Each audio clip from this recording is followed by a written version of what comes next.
Hello, I'm Catherine and I work in the fruit and veg team at RHS Rosemoor. Today we're going to be looking at harvesting apples and how to store them for winter.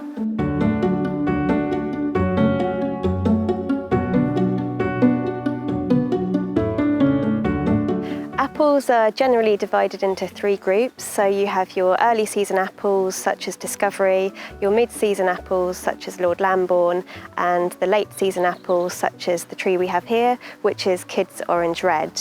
The early season apples are not suitable for storing. They will only really keep for a few weeks. The mid-season apples, they'll keep in storage for about 4 to 8 weeks depending on the cultivar. Today we're going to be picking a late season apple and looking at storing that. And the late season apples generally store from maybe 8 weeks to even up to several months.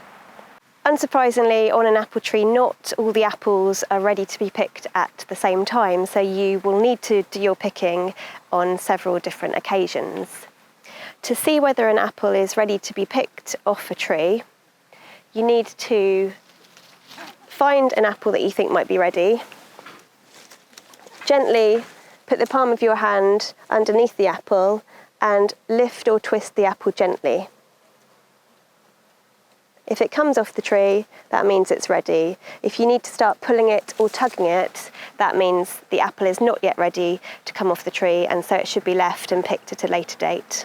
Once you've picked your apple, you need to place it carefully into a container such as a crate or a bucket.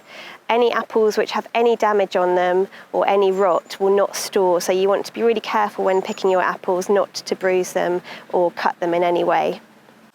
Once you've picked your apples carefully off the tree, you need to place them into a container, again being really careful not to damage them in any way.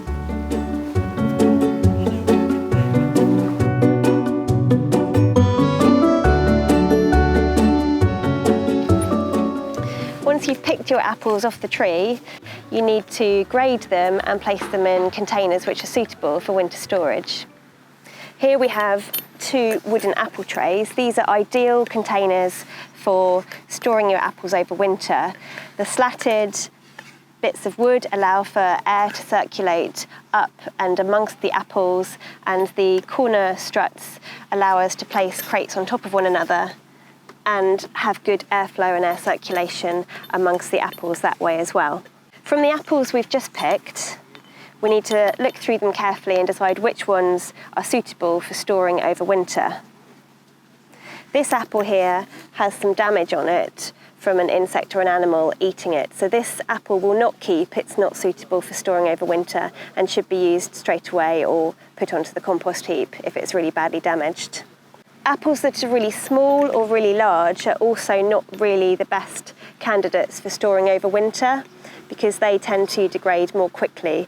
So the best type of apple for storing is a medium-sized apple with the stalk still on it and no damage, no bruises, no rot. This is a perfect specimen. The apples that are suitable for storing over winter should be placed carefully into your container, upright and not jammed in too close together.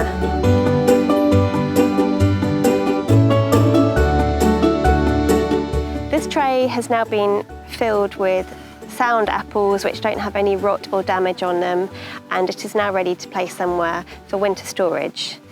The ideal place to put your apples is somewhere which is reasonably cool, with even temperatures, somewhere that's fairly dry but with a bit of humidity. You don't want it somewhere like an attic or a loft. That will generally be too dry to store your apples. And also somewhere where you won't get the rodents coming in and eating them. Somewhere such as a shed or a garage is ideal.